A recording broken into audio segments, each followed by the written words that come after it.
What's up, everybody? Derek Anderson, the DA. All right, everybody, let's talk a little Avengers Doomsday right now. The next big movie, in my opinion, that might make or break the Marvel Cinematic Universe forever.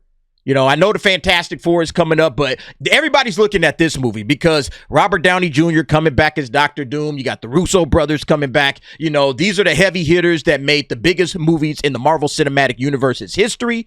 So your question is, all right, how are they going to do with Avengers Doomsday? Here's the first thing that I got questions about: this release date, May 1st of 2026. So they're saying in a year and a couple of months, we're going to have Avengers Doomsday. Considering that they haven't even started shooting this movie yet, this thing has not quite entered into filming and production. You know, I got my doubts on this situation right now because, look, we all know that the Marvel Cinematic Universe lately has just been a hot mess. They go back and do reshoots after reshoots. Look at Falcon Brave New World. Falcon Brave New World, I don't know how many reshoots they had to do with that and dragging in extra characters and everything. It's been a fucking mess. Y'all say, well, you know, DA, this is, you know, the Russo Brothers. You know, the Russo Brothers, man, they top notch. All right, well, we'll get to that. But yeah, you can see some of the Doomsday concept art. You know, not bad. All right. You got a lot going on in this thing, though, right? You got Dr. Doom out here at Latveria. You know, same scene up here. You got Star-Lord and White Vision, I guess. All right. Another shot of Doom. You got, it looks like Star-Lord having drinks with Wong and the Young Avengers. These are the Young Avengers down here. So how's that supposed to work? They got a lot to mix in when it comes to this story. You know, you see more of this. They're going to obviously bring in Wakanda. All right. So you got Wakanda being brought in. You got Hulk and She-Hulk and Scar. There's a lot in the mix on this thing, you know? Yeah, can they do it? You know, it is the Russo Brothers as well. This is the last shot. It is the Russo Brothers. Can they pull it off?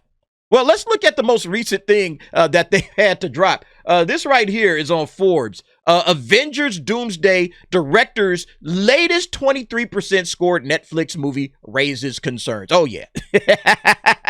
yeah, bruh.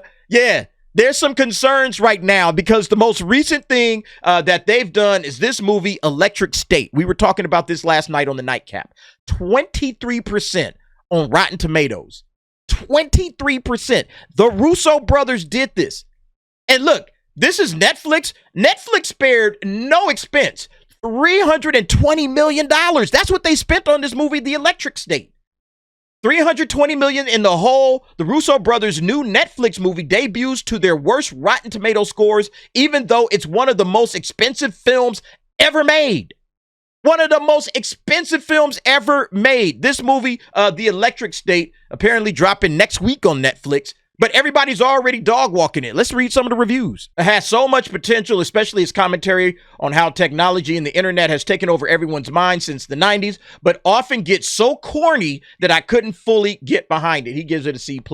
Now, here's somebody that liked it, but it's so beautifully designed with both its flesh and blood performers and the larger world that I defy you to watch more than 5 minutes without wishing that your flat screen was the size of a house. I don't know if this is supposed to be a good one, but hearing this, it sounds like it's just gunk.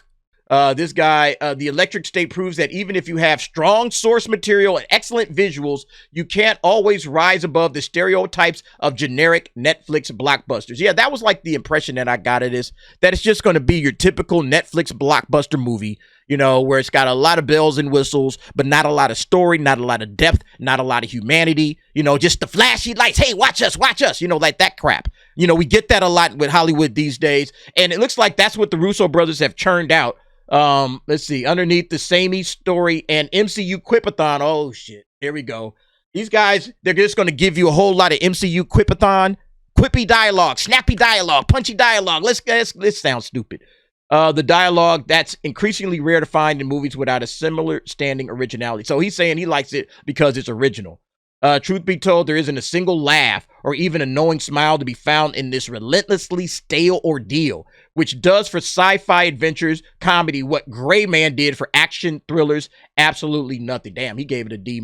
Yo, and look, none of these movies that the Russo brothers have made outside of the Marvel Cinematic Universe, you guys remember, they did a few movies. You, Me, and Dupree, all right? 20% on Rotten Tomatoes.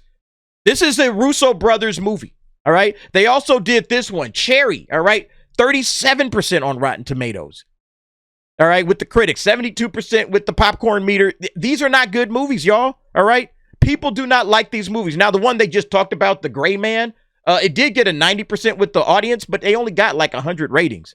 Meanwhile, 45% over here with the critics. And now that's exactly what we're dealing with over here with the Electric State. All-star cast too, Millie Bobby Brown, Chris Pratt. You know, the voice cast is just absolutely bananas. They got a ton of great actors in this thing. And yeah, it's absolutely getting dog walked right now. But yeah, let's see what Paul Tassi, you know, one of our favorite Forbes writers, let's see what Paul Tassi has to say about this situation. Netflix adaptation of the very good Electric State graphic novel starring Chris Pratt and Millie Bobby Brown did not seem like the best idea at baseline, and the trailers did not do much to dissuade that. But now reviews are coming in for the Netflix blockbuster, reportedly one of the most expensive movies ever made, with the $320 million budget, and they are utterly disastrous. Yeah, and it mentions the 23% score on Rotten Tomatoes. He says the alarming part here is that this is a film from the Russo Brothers, the former Avengers directors, who are now set to direct Avengers Doomsday and Avengers Secret Wars in the coming years for Marvels. While fans certainly enjoyed their Infinity War and Endgame movies, it is somewhat concerning that most of the rest of the Russo Brothers filmography, outside of Marvel, they also did Winter Soldier, has not been received well, right? Including Netflix's The Gray Man and Cherry, which we just saw. Like, I'll be honest, man. I'll be honest. Bringing the Russo brothers back, it was almost like bringing back Robert Downey Jr. It was like a desperation move. All right, let's go get the guys that did the last two good things for us. All right, because Marvel has absolutely been flatlining since. And so they're trying to go ahead and restart the body, you know, put the paddles on it. Let's see if we get something. Breathe some life into this franchise that we've absolutely destroyed with wokeism, DEI, MCU, all of that stuff. It's absolutely destroyed Marvel. So they're trying to jumpstart this thing, and now they're jumpstarting it with these dudes who just scored 23% on their own projects. Now, maybe just in Marvel, they're fine. They'll be just fine. I don't know. All right, but it sounds like these guys don't even know what they're doing at this point. Like, they were out there talking. LA, are you shooting them back to back? Not in LA, it's all in London. We're shooting them fairly back to back. It's a lot of work again. We may or may not survive, we'll see. But we're very excited about it. We found a way into the story that we think is going to be challenging for audiences, challenging for us to execute. And it's really exciting to us. It gets us out of bed to do it. Can we see some X-Men characters make an appearance? Who knows? I don't know. I don't know who we're going to see. I still don't know. Yes. You can see anyone you want. Deadpool and Wolverine?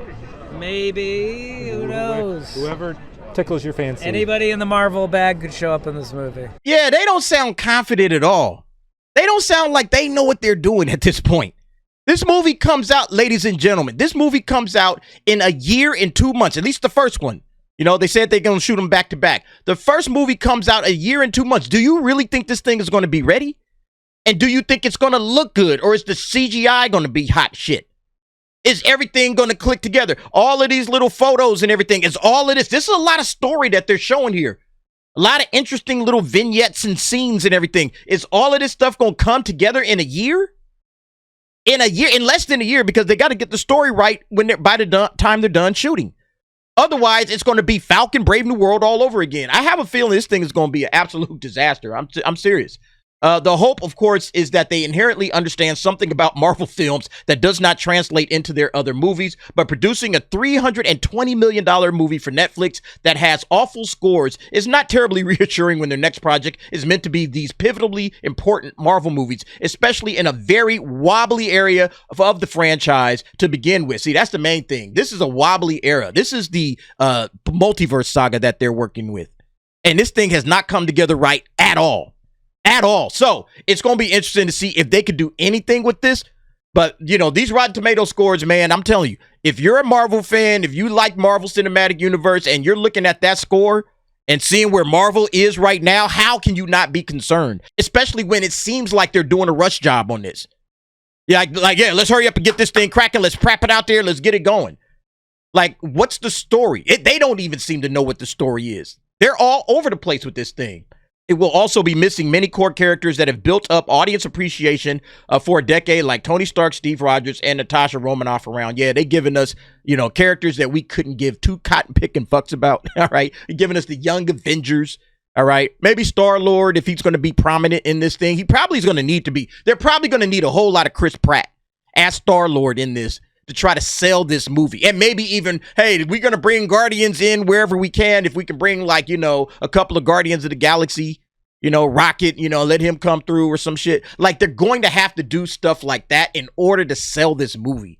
Because this movie does not look like anything that, you know, they did in those first 3 phases, you know. But anyway, folks, we'll see what happens, man. But right now, yeah, this is the latest that the directors of the Avengers, the next 2 Avengers movies, this is the latest they have to offer. The Electric State, 23% on Rotten Tomatoes. You know, so yeah, that's not a good look. Now, what's ultimately going to matter is this popcorn meter over here on the right. You know, does the audience like this movie? Because if this thing ends up like 95% over here on the right, you know, with the popcorn meter, then nobody really cares what the critics think. But this just kind of gives us a sneak peek, you know, especially for the normies, because normies pay attention to this stuff.